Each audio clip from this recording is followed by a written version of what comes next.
اگلی بڑی اہم ترین آیت ہے آیت نمبر 26. قرآن حکیم کے اسلوب کے اوپر ایک کافروں نے اعتراض کیا تھا، اور کچھ نہیں، یعنی وہ قرآن کے مثل کوئی صورت تو نہیں بنا کے لا سکے، لیکن ایک اعتراض انہوں نے کیا تھا کہ اگر یہ اللہ کی کتاب ہے تو اللہ تو اتنا پڑھا لکھا ہے، اتنا ایجوکیٹڈ ہے، اتنی اونچی ہستی ہے، لیکن قرآن میں مثالیں وہ بیان کرتا ہے، کبھی مکھی کی، کبھی جو ہے وہ مکڑی کی. سورۃ العنکبوت میں کافروں کے ایمان کو مکڑی سے تشبیہ دی.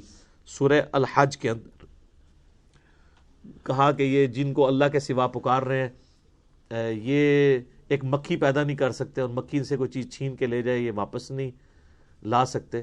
تو اتنی بڑی کتاب میں اتنی حقیر چیزوں کی مثالیں کیوں ہیں؟ تو اس قرآن کا اسلوب کہ قرآن مشکل کتاب نہیں بلکہ اتنی آسان کتاب ہے، عام انسان کے ساتھ بحث کرتی ہے. دیکھ لیں آپ، اس میں کوئی فلسفیانہ باتیں اس طریقے سے نہیں ہیں، موٹی موٹی باتیں ہیں. تو اگر یہ اللہ کی کتاب ہوتی تو بڑی مشکل ہونی چاہیے تھی، علماء سے پوچھ کے چلنا چاہیے تھا. پھر تو یہی کہتے ہیں نا.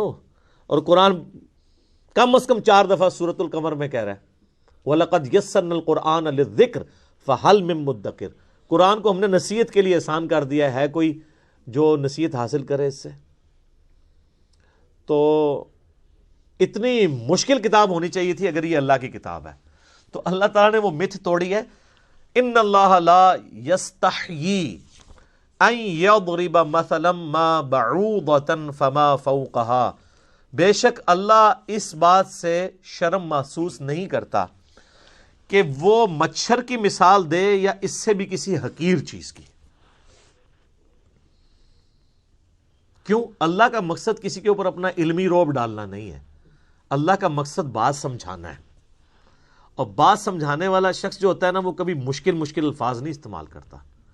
لہٰذا آپ یہ علماء کی جب مشکل اردو اور ٹرمز سنتے ہیں نا، واللہ وہ اس نیت سے نہیں تقریر کر رہے ہوتے کہ انہوں نے عوام کو دین سمجھانا ہے، وہ یہ تقریر کر رہے ہوتے ہیں کہ میں اتنی مشکل ٹرمنالوجیز بول سکتا ہوں.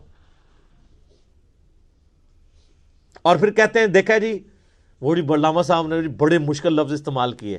تو یہ علامہ صاحب نے اللہ کی سنت میں عمل نہیں کیا، اللہ کی اسی لیے تو پھر علماء کو چھوڑ گئی ہے نا پبلک. وہ کہتے ہیں ان کے پاس ہم 1 گھنٹہ بیٹھ کے سنتے ہیں، سمجھ نہیں آتی ہے. علی بھائی کے 5 منٹ کے کلپ میں اتنا کچھ سمجھ آ جاتا ہے. کیوں آتا ہے؟ عام فہم بات ہے. لیکن میں آپ کو مزے کی بات بتاؤں، یہ عام فہم بات کرنا یہ مشکل کام ہوتا ہے، مشکل باتیں کرنا آسان کام ہوتا ہے. اس لیے آپ دیکھتے ہیں کتنے لائق لوگ ہوتے ہیں، لیکن جب ان کو آپ ٹیچر بناتے ہیں انتہائی نالائق ٹیچر ثابت ہوتے ہیں. کیونکہ ٹیچنگ جو ہے ایک فن ہے، اس کے لیے صرف لائق ہونا کوئی کمال نہیں ہے. اس میں کمیونیکیشن آپ کو سکل چاہیے ہوتی ہے، آپ لوگوں کی سطح پہ اتر کے بات کر سکتے ہو. تو یہ کیپیبلٹی مشکل کیپیبلٹی ہے.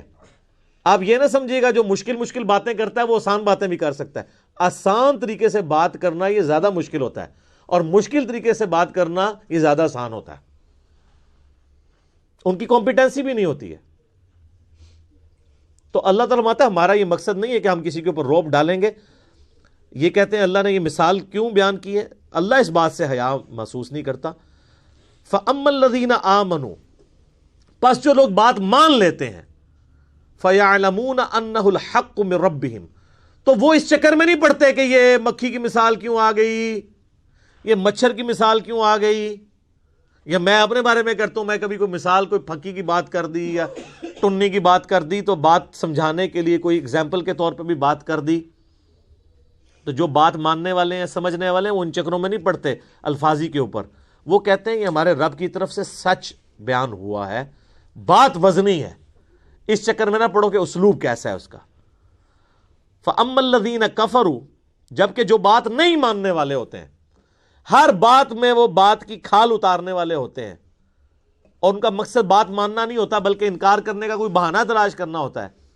فَيَقُولُونَ، تو وہ کہتے ہیں مَاذَا أَرَادَ اللَّهُ بِهَذَا مَثَلًا، اللہ کو یہ مثال بیان کر کے کیا ملا ہے، کیا ارادہ تھا اللہ کا، یہ باتیں کرنے کی کیا ضرورت ہے، کوئی مشکل باتیں ہونی چاہیے تھی. تو اب چونکہ یہ انہوں نے اعتراض کیا ہے غیر علمی جذباتی ڈاکٹرن کے ساتھ، لہذا اس کا جواب بھی اسی اعتبار سے پہلے تو دیا جا رہا ہے.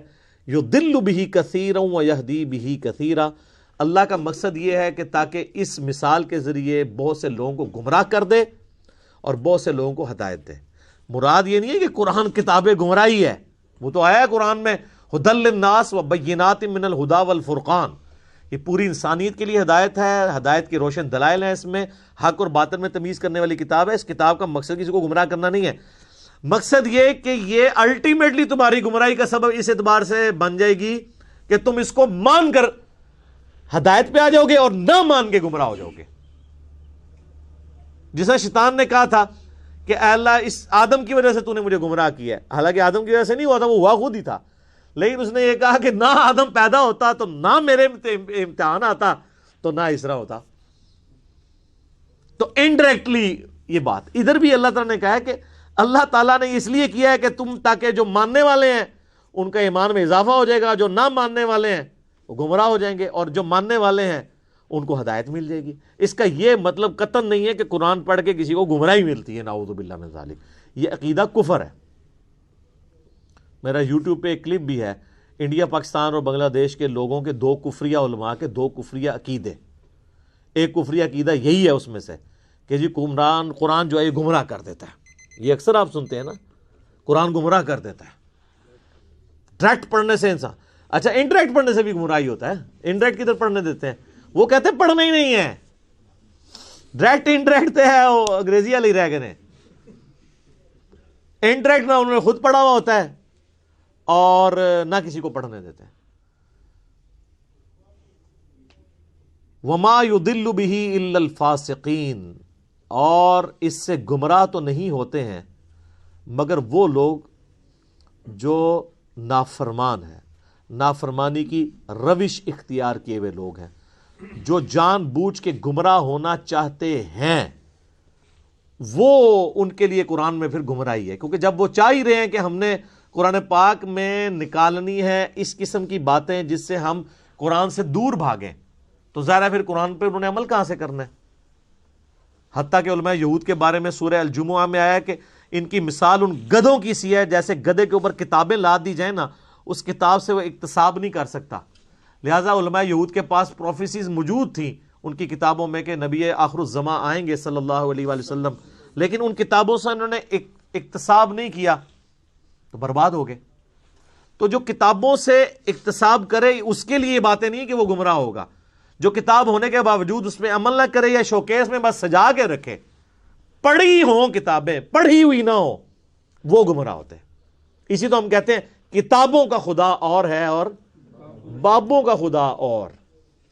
جو کتابوں کے خدا کو نہیں مانتا نا، اسے کبھی بھی خدا کا تعارف نہیں ہوتا، کیونکہ نبی علیہ السلام نے ہمیں بابیں نہیں دی ہیں، کتابیں دی ہیں. آج کی ڈیٹ میں قرآن اور سنت کتابی شکل میں ہی ہمارے پاس موجود ہے نا. اس کے اوپر کافی اور باتیں مجھے کرنی ہیں، لیکن اب چونکہ ٹائم ختم ہو چکا ہے، اگلی دفعہ ہم اسی آیت کی جو آگے ان فاسقوں کی نشانیاں کیا ہیں جو قرآن کے ذریعے جو گمراہی کماتے ہیں، آیت نمبر 27 سورۃ البقرہ کی آن ورڈ انشاءاللہ اگلی دفعہ سٹارٹ کریں گے.